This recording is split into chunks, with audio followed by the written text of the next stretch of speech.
বন্ধুরা, সময়টা ছিল 2018 সাল, যখন আমি আমার নিজের স্বপ্নের বাইকটা পেয়ে যাই।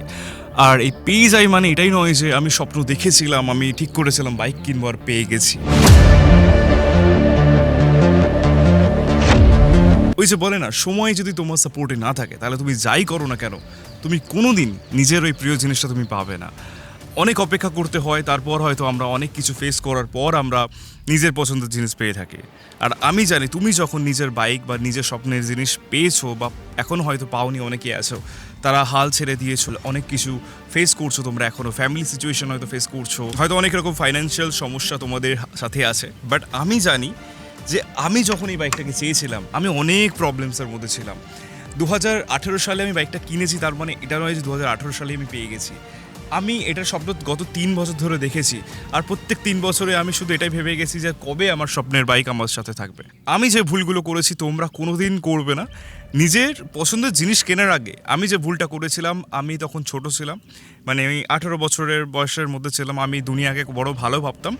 তো আমি নিজের বন্ধুবান্ধব অ্যান্ড সবাইকে আমি বলেছিলাম যে এই বাইকটা আমার কেনার ইচ্ছা আছে অ্যান্ড আমি কিনবো। আমি প্রত্যেক দিন ইউটিউবে ভিডিও দেখতাম। এটা আমি জানি, নিজের পছন্দের জিনিস কেনার আগে সবাই নিজে ইউটিউবে যায়, ভিডিও দেখে। কেউ কোনো ফোন কেনার আগে আনবক্সিং ভিডিও হয়তো কয়েক হাজার বার দেখে নেয়, আমি নিজে দেখেছি ভাই। তো একটা বিরাট টান ছিল এসব ভিডিও দেখতে দেখতে, আমার মনের মধ্যে আশা জাগে যে কবে আমি নিজের স্বপ্নের বাইক কিনি। আর আমার মধ্যে এরকম ব্যাপার একদমই ছিল না যে এই বাইকটা কিনবো বা এই বাইকটা কিনবো। আমি সিলেক্ট করে নিয়েছিলাম জিক্সার কিনবো, অ্যান্ড অনেককে যখন শেয়ার করেছিলাম, এটাই আমার সবথেকে বড় ভুল ছিল। নানা মুনি নানা মতের মতো অনেকে আমাকে পরামর্শ দেয় যে এই বাইকটা ভালো না, এই বাইকটা তোরকে মানাবে না, এই বাইকটার এই সমস্যা আছে, জীবনে কোনো দিন কাউকে শেয়ার করবে না। তখন আমি সিলেক্ট করে নিয়েছিলাম। আফটার দ্যাট আমি যখন সিলেক্ট করি কিনবো, আমি একটা টাইম পর বলা বন্ধ করে দিয়েছিলাম, কারণ অনেকে মনে করতে শুরু করেছিল এই ছেলেটা শুধু বলতে পারে, কিনতে পারে না। তো তখন আমার জিনিসটা বড্ড লাগে যে আমারই হয়তো ভুল ছিল। তো 2018 সাল সেপ্টেম্বর মাস অনেক কষ্টে আসে, তারপর আমি এই বাইকটা হাতে পাই। অ্যান্ড সেই দিন থেকে আজ অবধি বাইকটা আমার সাথে 7 বছর আছে। আর এই 7 বছরে আমার বিরাট মেমোরিজ ক্রিয়েট করেছি, আমি বিরাট মেমোরিজ ক্রিয়েট করতে পেরেছি এই বাইকটার সাথে। আমি একটা কথা তোমাদের সাথে শেয়ার করব, এটা অনেকে মানে আবার অনেকে মানে না, যে বাইকের সাথে একটা ইমোশনাল বন্ড থাকে। এবার অনেকে বলবে যে এটা মেকানিক্যাল জিনিস, এটা একটা যান্ত্রিক জিনিস, সাথে আবার কী ইমোশন থাকতে পারে। যারা ডাই হার্ড বাইকার তারা বাইকটাকে বাইকের মতো দেখে না, এর কিছু রিজনস আসে। এই সারা পৃথিবীর প্রত্যেকটা জিনিসের মধ্যে কিন্তু একটা এনার্জি কাজ করে। তুমি এটা জানবে তুমি যদি পড়ে থাকো ল অফ অ্যাট্রাকশন, বিকজ পৃথিবীর প্রত্যেকটা জিনিসের উপর একটা এনার্জি থাকে, যেটা আমরা সেই জিনিসটার উপর কীভাবে বিচার করছি, কীভাবে আবেগ দিয়ে কানেক্ট করতে পারছি, সেটা কিন্তু তোমার সাথেও সেরকমভাবে কানেক্ট করতে পারবে। ধরো তুমি একটা বাইককে তুমি বিরাট যত্ন করছো, নিজের বাচ্চার মতো আবেগ দিয়ে ভালোবাসছো, তুমি কোথাও পার্ক করেছো, তোমাকে বারবার দেখতে ইচ্ছা করছে, লাইক নিজের কোনো ফ্যামিলি মেম্বার, ওরকমভাবে তুমি ট্রিট করছো। আমি মনে করি সেও কিন্তু সেই সময় তোমাকে ওই রকমভাবে ট্রিট করতে শুরু করবে। তুমি যদি ল অফ অ্যাট্রাকশনের কথা শুনেছো তাহলে বুঝতে পারবে, আমরা কোনো বস্তুকে, এটা একটা বাইক, এটা একটা মেকানিক্যাল জিনিস, আমরা এই জিনিসটাকে যত আবেগ দিয়ে দেখবো, 7 বছর হোক, যে কোনো জিনিসকে তুমি যত ভালোবাসবে, তুমি মাইন্ড থেকে যেরকমভাবে সেই জিনিসটার কথা ভাববে, সেই জিনিসটা কিন্তু সেইভাবে পজিটিভ ওয়েতে তোমাকে রিটার্ন গিফট দেবে। অনেকে বাইক কেনে শুধুমাত্র নিজের সমস্যা মেটানোর জন্য, নিজে জাস্ট কোথাও যাওয়ার জন্য।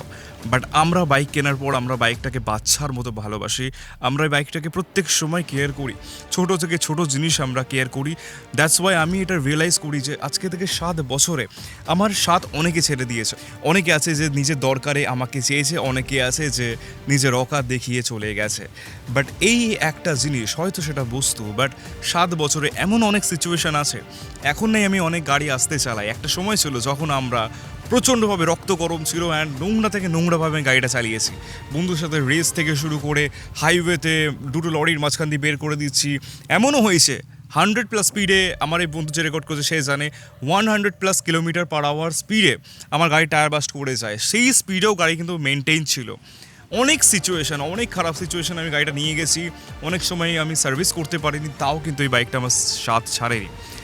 মানুষ কী হবে, মানুষের জন্য তুমি না করলে সেই মানুষটা তোমার অকাত দেখিয়ে দেবে, সেই মানুষটা তোমাকে একসময় একা ছেড়ে যাবে।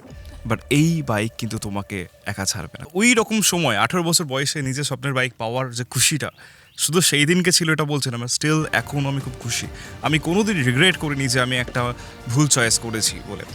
বিকজ সেই দিনকে আমি বাইক তো কিনে নিয়েছিলাম, বাট তোমরা জানবে 18 বছর বয়সে এমন একটা সময় বাইক তো পেয়ে যাই, কিন্তু আমরা মনের মতো যে মডিফিকেশন, ছোট ছোট জিনিস আপগ্রেড করা থেকে শুরু করে পছন্দ মতো জায়গায় যাওয়ার জন্য তেল ভরার পয়সা কিন্তু আমাদের কাছে থাকে না। বিকজ আমরা তখন কলেজ লাইফে আছি, আমরা প্রচুর সেভিংস করে জিনিসপত্র করছি। আফটার অল সবাই আমরা মধ্যবিত্ত ফ্যামিলি থেকে বিলং করি। আমি ছোট ছোট জিনিস অনেক অনেক সেভ করে, ছোট ছোট জিনিস লাইক মোবাইল হোল্ডার থেকে শুরু করে ছোট ছোট লাইট, হেডলাইট মডিফিকেশন অনেক সময় ধরে আমি মডিফিকেশন করেছি। আর আমরা জানি, আমরা যখন বাইকে কোনো কিছু ছোট থেকে ছোট জিনিসও চেঞ্জ করি, লাইক স্টিকার লাগাই, আমরা কিন্তু বাইকটাকে 1000 বার ঘুরে দেখি যে নতুনভাবে কীরকম বাইকটা লাগছে। সেরকমই কিন্তু আমি খুব এক্সাইটেড ছিলাম সারা বছর। আমাদের মধ্যে অনেক ছেলেরা আছে যারা এখনও বাইক জিনিসটাকে পছন্দ করে না।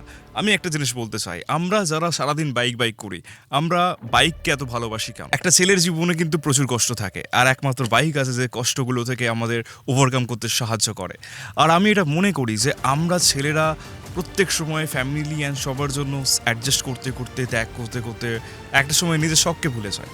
বাট একটা আছে আমাদের বাইক, আমাদের যে একটু মেন্টালি যে উইকনেস থাকে সেখান থেকে কিন্তু আমাদের আবার কিন্তু ওভারকাম করতে সাহায্য করে। তো এই 7 বছরে আমি এই বাইকটাকে অনেক বাজে রকমভাবে জায়গায় নিয়ে গেছি, বাট এই বাইকটা কোনো দিন আমাকে একা সাথ ছেড়ে দেয়নি।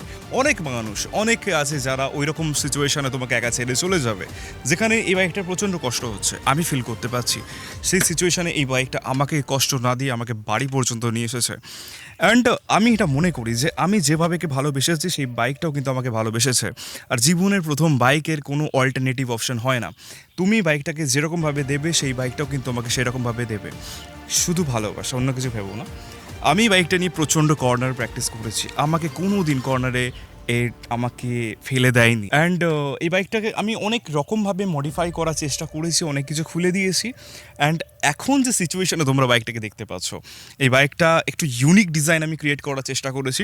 বাইকটার মধ্যে লাগিয়েছি আমি একটা ইউনিভার্সাল, এটা বলে নাকি পালসার বা কোনো একটা মডেলের ভাইজার, যেটাকে আমি কাস্টম করে বানিয়েছিলাম, নিজেই ড্রিল করে নিজেই লাগিয়েছি। একটা জিনিস মাথায় রাখবে, সবসময় দোকান ওয়ার্কশপে ভরসায় থাকলে হবে না, নিজের বাইকে কিছু কিছু কাজ নিজে জানতে হবে। এখানে নাম্বার প্লেটটা এখন ভেঙে গেছে, আমার ভাগ্নি একটু ভেঙে দিয়েছে খেলতে গিয়ে, ওটা কোনো সমস্যা নেই। তো এখন নাম্বার প্লেটটা নেই, নাম্বার প্লেট খুব তাড়াতাড়ি আমি লাগিয়ে দেবো। বাট এইখানে যখন নাম্বার প্লেটটা থাকে একটু খুব সুন্দর লাগে, যখন একটু বাম্পি রোড দিয়ে তুমি যাবে অ্যান্ড এখানে নাম্বার প্লেটটা একটু বাল্কি ফিল দেবে ভাই, ঠিক আছে। অ্যান্ড সেকেন্ড জিনিস যেটা বাইকে মডিফিকেশনস আছে সেটা হচ্ছে এই ফগ লাইটটা প্রচণ্ড পুরনো, একদম বেসিক এই জিজির ফগ লাইট, 800 টাকা তখন নিয়েছিল, এখনও এটা চলছে, 4 বছর হয়ে গেছে। আরেকটা ফগ লাইট আছে, এটা হচ্ছে এই জিজি মিনি, এই মিনি ফগ লাইটটা দুর্দান্ত কাজ করে। এটা সাদাও চলে, আবার এটা কিন্তু ইয়েলো চলে। কেমন লাগছে বন্ধুরা অবশ্যই কমেন্টে জানিও। এই লুকসটা আমি খুব ভালোবেসে বানিয়েছি, আমি চেষ্টা করেছি আমার বাইকটা যেন ইউনিক থাকে। গত 3 বছর আগে এই বার এন্ড মিররটা লাগিয়েছিলাম, এবার এই বার এন্ড মিররের এই স্টাইলটা কিন্তু আমি নিজে বানিয়েছি। এটা লিভার গার্ডের গোল্ডেনের পোর্শনটা, আর এটা কিন্তু তোমার বার এন্ড মিররটা। যেহেতু আমার চির পছন্দের বাইক Z800 ছিল, তো এই বাইকটাকে আমি Z800 ইন্সপিরেশন টাইপের একটু বানাতে গেছিলাম। তো এটা Z250 আমি লিখেছি, যদিও এটা 250 নয়, 150 জাস্ট, বাট ভালো লাগছিল অ্যান্ড আমি করে ফেলেছি। মোবাইল হোল্ডার আছে, আর হ্যাজার্ড লাইট আছে, সেটা জ্বালিয়ে দেখাচ্ছি না। আর হর্নটা এক্সট্রা লাগিয়েছি একটা, সেরকম স্পেশাল কিছু নয়। তো এই হচ্ছে আমার একটা বাইকের ছোটো স্টোরি। তোমাদের যদি ভালো লেগে থাকে অবশ্যই জানিও যে কোন পার্টটা, কোন জিনিসটা আমার বাইকের সব থেকে তোমাদের ভালো লেগেছে। বাকি প্রচণ্ড গরম আছে, তত্তর করে ঘামছি, বাট তাও ভিডিও থামবে না। এখানে আমরা এসেছি, এখন একটু জল ফল খেয়ে নিই, তো বাকি এখানে একটু ফটোশ্যুট হবে, দেন পরে একটা ভিডিওতে আবার দেখা হবে।